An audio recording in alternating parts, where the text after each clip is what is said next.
Good afternoon, everyone. What a fantastic start to what I think is going to be an amazing next 24 hours that I wish was a week long. We have an incredible group of women up here, and I feel so honored and so thrilled to be moderating this panel. There's a lot to cover and not a lot of time, and we want to leave time for one or two questions at the end as well. So, Mrs. Awashika, we welcome you. Speaking of breaking barriers, first female chairperson of the First Bank of Nigeria. We are excited. Yeah. We're so honored to have you visit us here on your way to Dubai in just a few hours. Rosalind, it is such a pleasure to have you here. Senior Global Director of Senior Hiring and Affinity at McKinsey & Company. I know that means a lot to a lot of people here.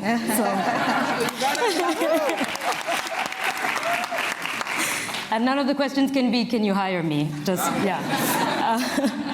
And then Tendai Moyo, co-founder, CEO of Ruka Hair, one of the most exciting new startups coming out of the UK.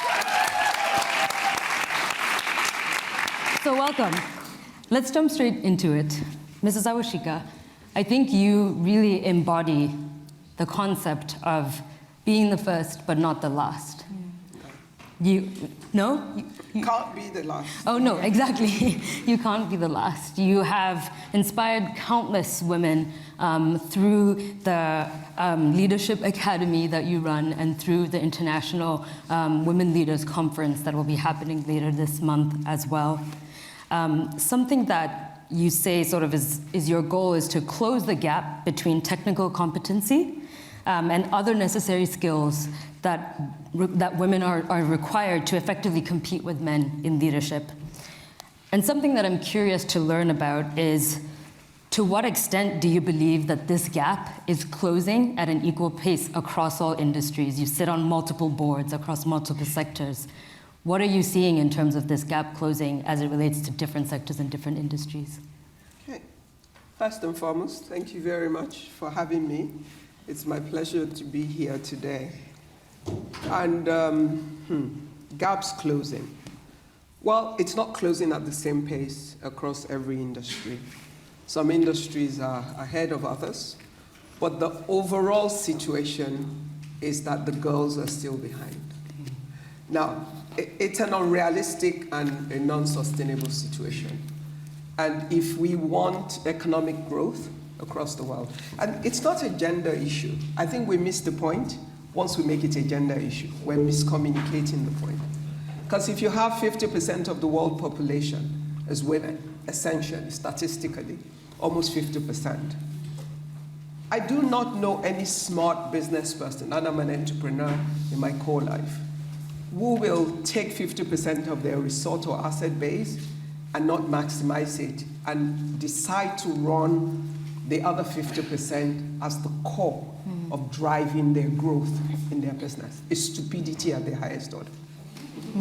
So we've managed as a world or as businesses not to get that point well enough to understand that investing in the other 50% of the world human capital is smart business investment. And because the girls are smart, they're brilliant, they're dynamic, they're creative, they make things happen. They add value not just to themselves, they add value to the rest of the world. If a man works, there's a woman that makes him work. If your children are working, it's because there's a mother who is making sure that they work and you work together.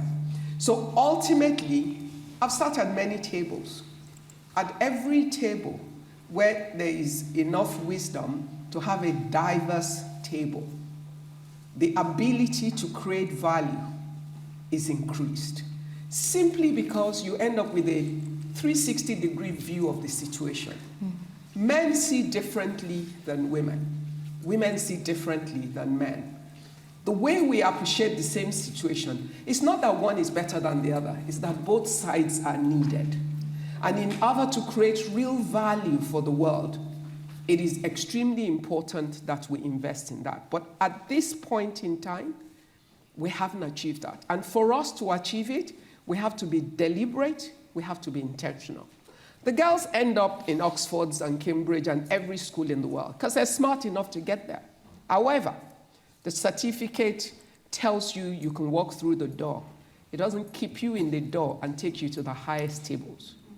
And what is missing is girls are technically competent, but there's so many other skills. Political, power playing, the ability to manage the resources of life and corporate or entrepreneurship together. The factors of life that makes it possible to get to the top and stay there becomes a challenge for women because culture has a voice and it doesn't speak necessarily in favor of women. Society has a structure, and that structure was not designed for the girls to be at the top of their game. So it's a fight back system right now, but fighting back with wisdom. So the challenge is, you don't want the girls to replace the guys because you need the guys to work. And I'm a mother of 3 boys. I'm the only girl in my house. So I do want the world to work for the boys. But I also know that the boys are at a disadvantage if the girls are not working. So it's the challenge we have. The girls have a role. How do you think? What do you think? What do you believe? How have you prepared yourself to be able to take on the challenges? What power network do you build around yourself? Your tribe, your support system, your understanding of your role, your having the courage to fight for the roles and fight for it because you deserve to compete for it and not give up on anything. And the boys have a role because if they want to survive, they need the girls to survive. And if you don't get the girls to work, guys will always be doing the work of 2 for 1. Don't you guys want to rest?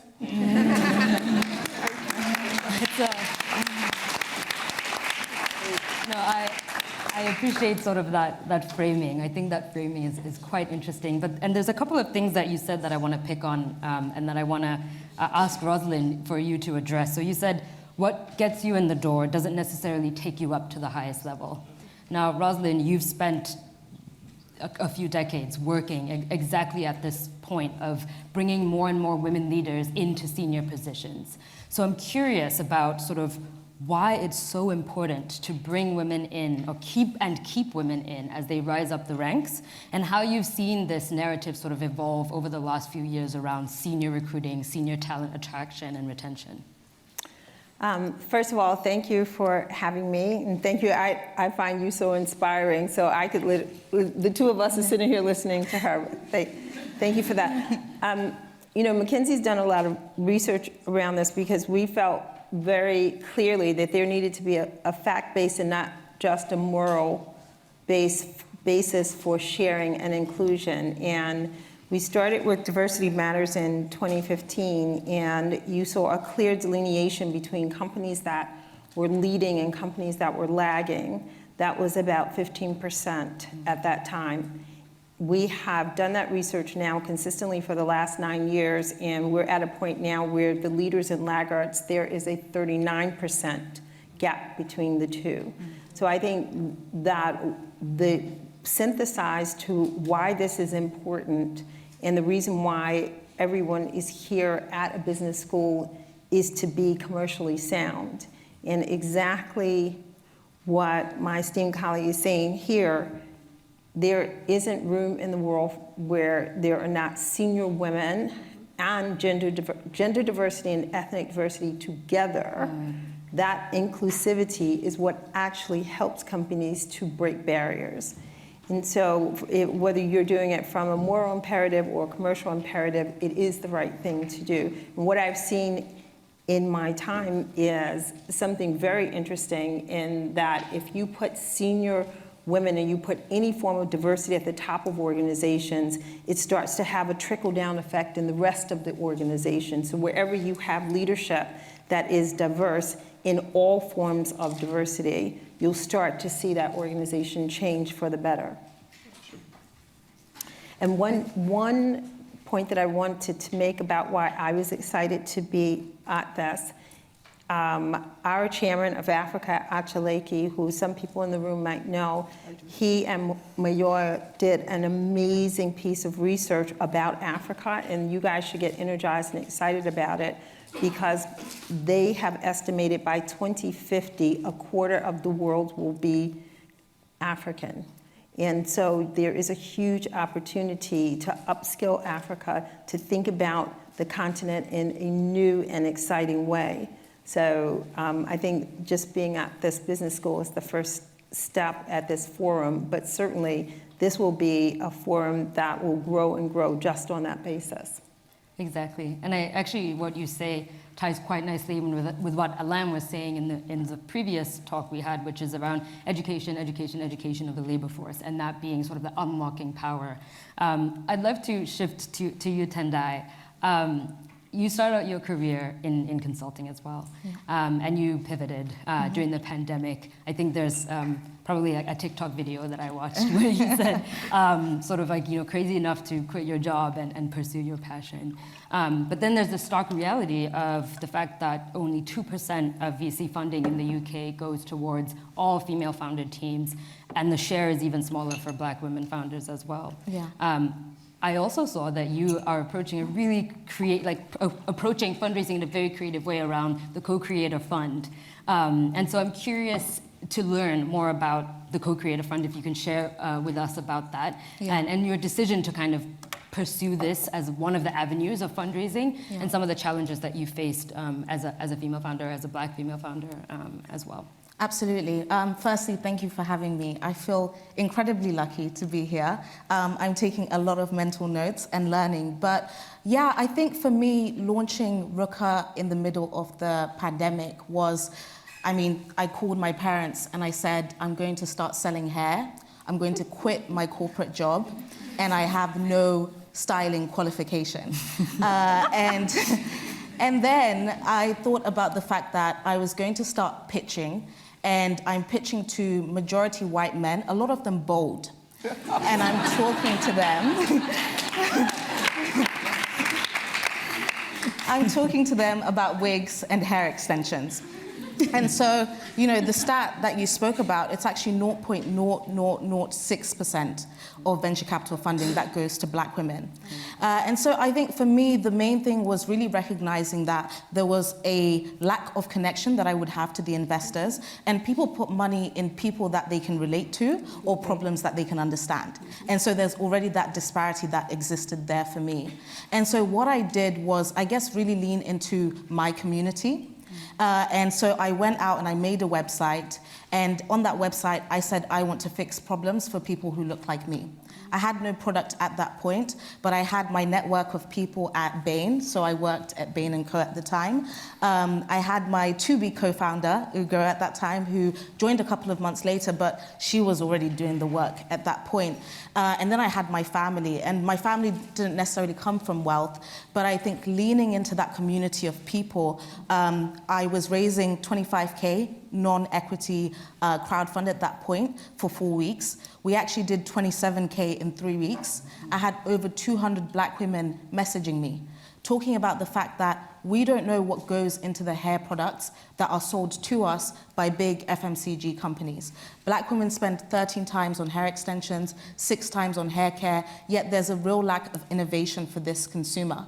Yeah. And I think what you find is when there is the traditional investor who doesn't relate to your problem, there's also the non-traditional investor who actually really wants to find a solution and will put £50, £100, £250. And that's how we got the initial injection for me to be able to quit my job. And then came the Co-Creator Fund, where we closed just over £1 million, December 2022. Wow. Thank you. And I think that was, we'd kind of done a pilot, if you will, of that by doing the non-equity crowdfund in 2020. But now 2022, we had this huge community. We'd launched in Selfridges. Our hair had been worn by a Serena Williams, but it was also worn by the everyday customer who had built a strong trust in what we were building. And so I think when we talk about inspiring inclusion and like supporting women, I think a lot of people think they need to be ahead to bring someone forward. But actually the people who really opened doors for me are people who had never even walked through the doors of entrepreneurship, but really believed in what I was building. I love that. Yeah. I love that. Can I say something to that? Can I say to that? And I have to have a plug because Ugo is my mentee. Yes. So go Ugo. Yes. You see this. The point that you're making about people who don't necessarily have a piece of it, that is so important to me because my entire career was built on allyship. And this idea, I ran something called the Power of Togetherness at McKinsey, and it's a product that we thought about, what if we pulled all the Black senior folks in various countries together, in various cities together, and talked about Black excellence alongside courageous inclusion. Because if you really look at history, there isn't a transformational movement that happened without courageous inclusion. People who had nothing to do with and actually lost what they did have in terms of economic, social, lots of people whose families turned their backs on them for helping Black people. Yeah. And I wanted to pull together a series that supported both groups because I do think allyship is underrated and needs to be celebrated more. Yeah. There's this idea that, of course, people should help because there's justice in it. And it's like, actually, no one should help women, no one should help underrepresented groups unless they feel a sense that that's the way that they want the world to look. And so we need to celebrate allyship, and I think what we're talking about in terms of inspire inclusion, you can't have that conversation without talking about others that are in the room. You cannot have a movement that doesn't have everyone in the room. I was just going to give a practical. So I remember at the first of the International Women Leadership Conference, we introduced a session on tribe building. Because you see, for women being a disadvantaged group, smart, educated, empowered, technically competent, but lacking the sponsorship and the network power to move to higher places. So we presented a model which has been so successful. I'm excited about it every time I talk about it, and I see one more tribe. And I said to the women, if you want to get there, and this is for the girl that wants to get there, not for every woman. If you want to get there, you cannot do it by yourself. Yeah. So break all the, I don't like this woman, I don't like, that's off the table.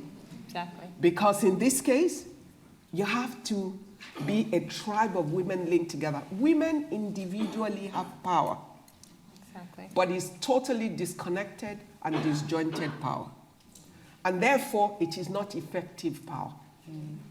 But once you connect the power of the women, you create a superpower. And that superpower becomes available for every woman that wants to play the high stake. And we tried it out. So there's a program I run, 360 Executive. And I usually do them in small classes, maybe about 15, deliberately. It's a curated class of women in already executive level who wants to get to the top. It's a 9-hour session. But the most important part of it is that at the end of that class, those 10 to 15 people in that class are meant to stick together for life. That is the biggest part of the program. And I'll give an example. One day, one of them, a line director in an FMCG company, vying for an executive directorship with another colleague, a male colleague. Her CEO, expatriate, had a problem. This is a Nigerian case. And he called her and said, I need to have an appointment in the next 48 hours to see the governor of one state, one northern state in Nigeria. Usually you don't even know the names of all the governors. So the girl was like, oh my God, this is like set up to fail. I don't even know who he's talking about. Who do I know that knows him? How am I supposed to solve this problem? Then she remembered my sisters, her cohort. So she took her phone, sent a message into the cohort, said, guys, I have a task. I must get my CEO an appointment within the next 24 hours to see the governor of this state in 48 hours. 2, 3 people came and said, I think I know one essay, I think I know. Anyway, in 2 hours, they had the appointment for the guy. And she went back to her boss and said, okay, you have an appointment to see him. And the guy said, how did you do that? It's for her to know and for him to get. That's what they're talking about. It's how the girls can make it work. And it's not accidental. It's deliberate, it's intentional, it's part of why you came to business school. Yeah. Because your class is already curated with people who are driven, who are ambitious, who want to go somewhere. So don't make the mistake of getting out of here, not liking somebody or somebody should. What business do you have with that? Every person around you, find how you make the connection and you stay connected. Because ultimately, if you're a girl playing for the long term, it's how we include, it's how we empower, it's how we get the girls to rule alongside the guys. So guys, don't panic.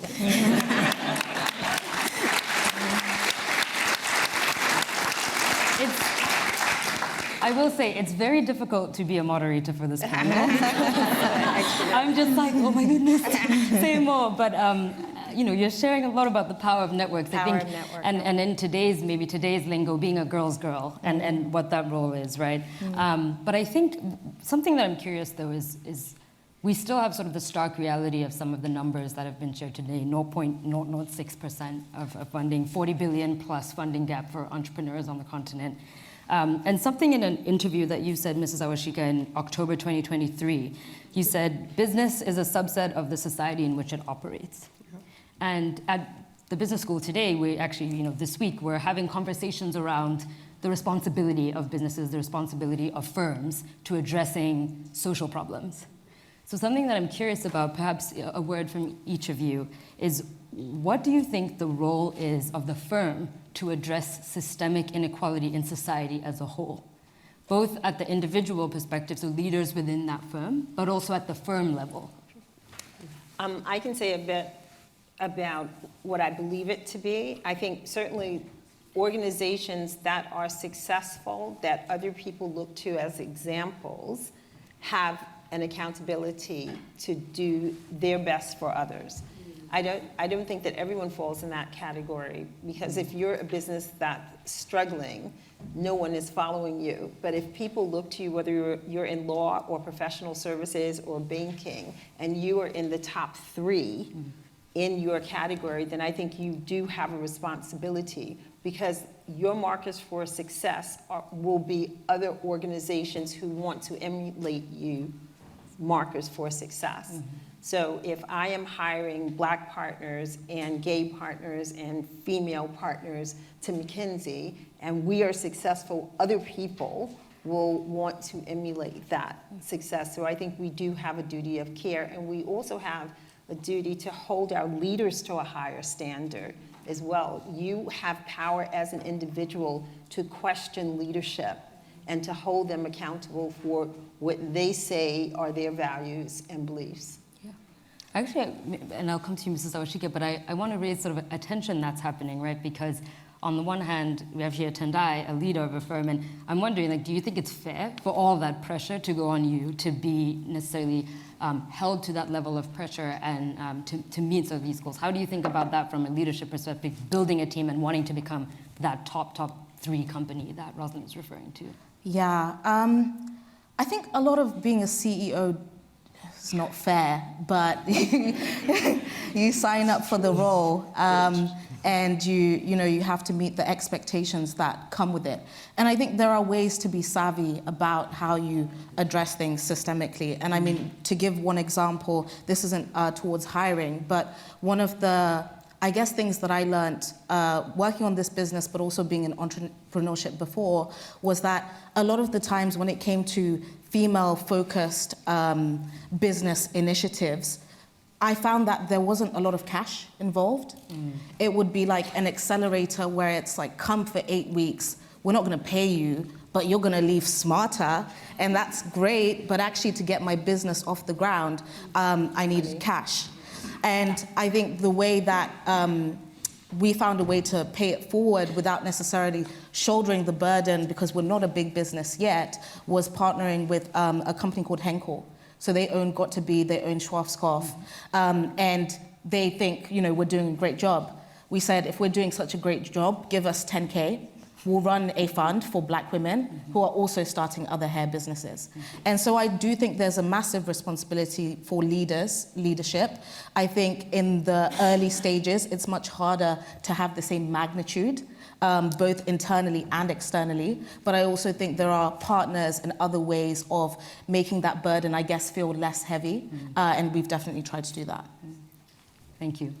Mrs. Awashika, I think you wanted to chime in sort of to the initial question. No, I was just going to, say something about part of what Rosalind said. And it's really about what you see influences what you do.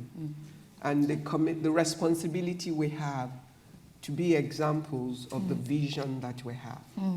And I'll take another Nigerian case. When I became chairman of First Bank, I was the first in 122 years. And within 6 months, 3 of us we had 3 female chairmen of 3 of the top 5 banks in Nigeria. And that was like, we were blowing the roof off everything, because it never happened before. But you see, the after effect of that is that right now, of 18 banks in Nigeria, 9 have female CEOs. Exactly. So once you show it can be done, and then you show that the girls can deliver results. I'll narrate a conversation. One majority shareholder of one of the banks that has a female CEO now, powerful shareholder of that institution, wasn't thinking about a female CEO. Always had this female that was making every other guy that came and went successful. But she was stuck at ED position in a particular place, but was never moved or considered for the CEO. And then they had the last CEO left again, and someone who had his voice then said to him, why don't you let this girl, be the one chosen as CEO? And he said, but can she do it? And then she reminded and said, you admired this woman and that woman, named a few of us that you admired. Why do you think you can admire them? Because they were given the chance to show that they can deliver, and they have delivered. Give her the chance. She's been amazing at the job. Yeah.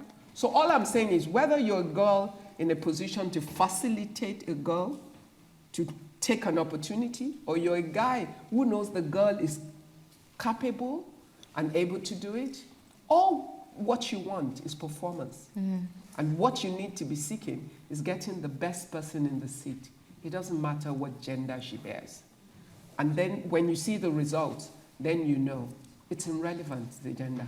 It's really about who can deliver the results. And half the time, plus more, the girls can. There's another piece there with that story, and I coach a lot of people, not just women, but a lot of people. I would say particularly there is something cultural, and we talked about this certainly in the African American culture, and I think to some degree in the African culture, where you have to play against your type, because culturally we are raised to be very respectful of adults, speak when you're spoken to, in all of those types of things do not work in the business world. So when you get into a consultancy, you can't just sit there as a woman or as a person of color and not use your voice. and be frightened about using your voice. And people call it, sense of entitlement. It's not a sense of entitlement, it's your value to be there. And so you have to really do, and I tell people you need coaching to get out of this mindset, because it's been a part of how you're culturally brought up not to ask for money, right? So when you get in the room and someone says, what do you want? It's like, I want that promotion. I want to be a partner. I want $10 million. I want you, and you have to rehearse yourself in that. And that's one of the pieces that I think when we talk about breaking barriers, it's really breaking mindset that you have to ask for money, and you have to get used to asking for money and promotion and advancement and things that you want. And I think sometimes women can be reticent, or if you've grown up in a particular culture, to be reticent to be that person because you feel like, oh, I don't like the way that feels. So some of change is uncomfortable, right? If you want to be successful, you're not going to feel comfortable whilst it's happening. Very true. Yeah. Agreed.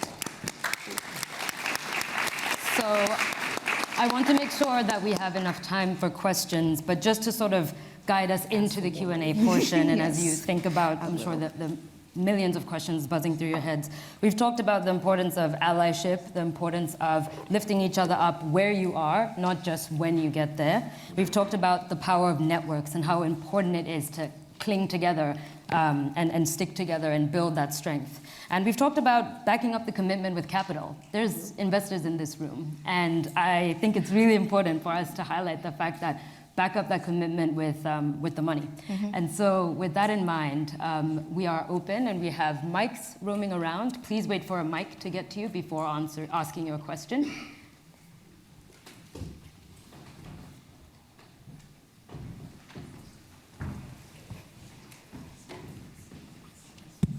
Finally got the mic. Thank you very much, esteemed panel. To Mrs. Awoshika, who I'm meeting for the second time ever in my life. My younger sister, sorry, I'll be a bit personal, but I'll get to the question. My younger sister is an entrepreneur who absolutely admires and adores you. And the first time I met, I spoke with you, I was taking your picture and sending to her because she definitely adores the work that you do. But my reflection is that the reason she loves you is because you are a feminist, and I can tell, and it's value-based, it's evidence-based, it's not extreme. And there's a lot of examples, I could listen to, and that's very endearing. There is an interesting dimension of that influences how people react and how you accept to take opportunities or to welcome folks from the other side, right? If you allow me to use that word. In your view and your perspective, how do we sunshine or begin to push that as an evangelist without causing sorry, the word is failing me now. Without creating rancor, unnecessary rancor. I understand. Yes. What you're... And I think that needs to be mainstreamed a whole lot, so it's not a us versus them. Yes. It's a collaborative. And I like that you mentioned that earlier, but we need to also understand the notions and things that go behind that so that those can easily happen in any sphere, business, relationships, everywhere. I would like to hear your thoughts on that. I think it's not a short run, it's a long haul, because we're dealing with mindsets of time in multiple cultures across the world. The boys were brought up to think one way. The girls were brought up to think about themselves one way. So we have two battles, the minds of the women and the minds of the men. And like everything, it's about resetting how we think, but resetting with wisdom. Now, in resetting that, my challenge to the girls is this: you can't wait for the time where everybody else understands it before you live your life, because your time and your season will continue. If we had to wait for that, we would still be waiting, as you can see. But we've managed to live within it. So it's finding the wisdom for the girls to navigate it with everything else they want, depending on your own context, because the context is important. It's then also for the guys to be open-minded enough to understand when your girl wins, you win. So it's both sides. And one of my personal belief system, and I think that business schools need to make this part of a curriculum. I don't know how, but I'm serious about this. It's really that in the business school classes where we have public speaking classes. Why? Because if you're going to be a successful executive, you have to be able to present and all of that. No. If you're going to be successful as an executive of the future, you have to learn how to live in a diverse world and think right about it. And so if we bring it into the classroom where there's mutual respect for one another, because you earned your seat in the class individually, and you respect one another, you're equals at the table, so to speak. And we discuss our differences, yet our commonalities, and the need for us to engage successfully with one another in order for each one of us to succeed. Any man today who doesn't know how to work well with women will have a challenge surviving in a world of Me Too. So it's become a real issue, and no matter the culture. You can get away with it a bit more on our continent or in some other continent, but it's still a challenge. And if you want to play globally, work at McKinsey, and be transferred anywhere around the world, you better know how to play both sides. So that reset of the mind that is required, you must personally prepare yourself for it. Can you lose? No. And for the guys, let me put it this way. I've been married for 32 years. In December, it will be 33 years of marriage. That's my youngest son. But Slowly dying in the corner. yeah, it's my age for the day. But the point I'm making is this. For all the lives I've lived, for all the places I've sat, for the places I still sit, I'm married to an amazing, decent, smart, brilliant, successful man who isn't threatened for one day by who I am. He's my biggest cheerleader. Nice. Is as protective of me as you can imagine, and he doesn't think wanting to be all that I want to be is a threat to him. Has that benefited him? What do you think? Yes. Wouldn't you like to be my husband? So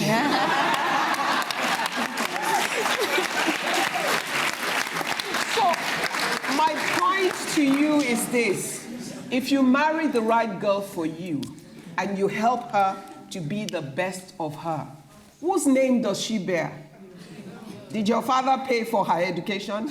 No, my dad paid for mine. But Awoshika is what you know. Do you even know my maiden name? No. So they got benefits from it. So all I'm saying, and it starts from this room, if every guy here walks out saying, look, everywhere I can help the next girl to find her way and be the best of her, including mine, my wife at home.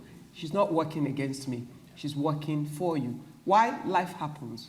Men die, accidents happen, businesses fail, jobs are lost, things happen. When you have a man and a woman that are both working, when I say working, I'm not talking about a job, that their life is working. When life happens, the family is still protected. Why? Because if at least one is standing, she can hold the hand of the other through the season. It makes a better world, and we all have to commit to it.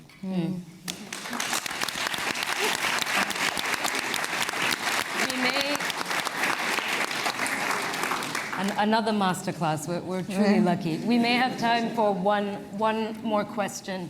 Yes, please. This question is for Ikuku and Rosalind would answer. both of you. We have an excellent mix in our MBA class this year. It's 51% women, and of course we're very proud of the men and women both in the class. But the challenge is when we go higher, when we look at our MBAs and our MSc and major program management and other courses where we look for at least 10 years, 12 years of leadership experience for people to even apply. And that is really going to be the challenge for the women in today's class when it comes to 5 years later, 10 years later, 15 years later to reach the C-suite. So my question to both of you is that every time you encounter someone who is, excellent at what she does, but has refused to take on a new role, or has said there's too much networking, there is too much travel, I can't do this anymore, I'd rather drop out. What's your advice to her? My advice is that you can find a way. So everyone doesn't have to network in the same way. You find smart ways to do things that also will build in the work-life balance. So if I talk about, women that I work with, one of the things that we did, we stopped having evening events we were inviting women. We started having breakfasts, and we started making them at a time where if women did have children or they were looking after other people, they could come at 10 o'clock, right? They could do 2 hours before, because we found out when we surveyed them that they preferred to come in the morning. The evenings were too difficult for them because of other responsibilities. So I think it's about making people aware of your potential, and I wouldn't call them challenges, but your priorities and how you can still activate in that same way. And that's another part of inclusion, is thinking about, we're not all going to the pub because some people don't drink, right? For whatever reason, religious reasons or alcohol problems. So going to the pub after your classes or whatever, can we find a medium ground which is inclusive for everyone? And I think that's how we win. First of all, women speaking up to say, this doesn't work for me, right? And I want to actualize at Oxford Business School just like everyone else. So here are some other suggestions where we all can be included. And you're going to have to play that throughout your career. You're going to have to be courageous to say, I have aging parents, this doesn't work for me. And it's the ability to speak up and not be afraid and not feel that you can't talk about your personal circumstance because it's going to disadvantage you. Thank you. I wish this conversation could keep going, honestly, for another few hours, but I know there's tea and coffee and cookies outside for everyone. I encourage you to pick up on exactly what these wonderful, inspiring, and incredible women have shared with us. Network, reach out to Tendai. I might be in trouble for this. Reach out to Tendai, reach out to Roslyn, reach out to Mrs. Oshika. Give us some money, yes. But please, we welcome more engagement. Thank you.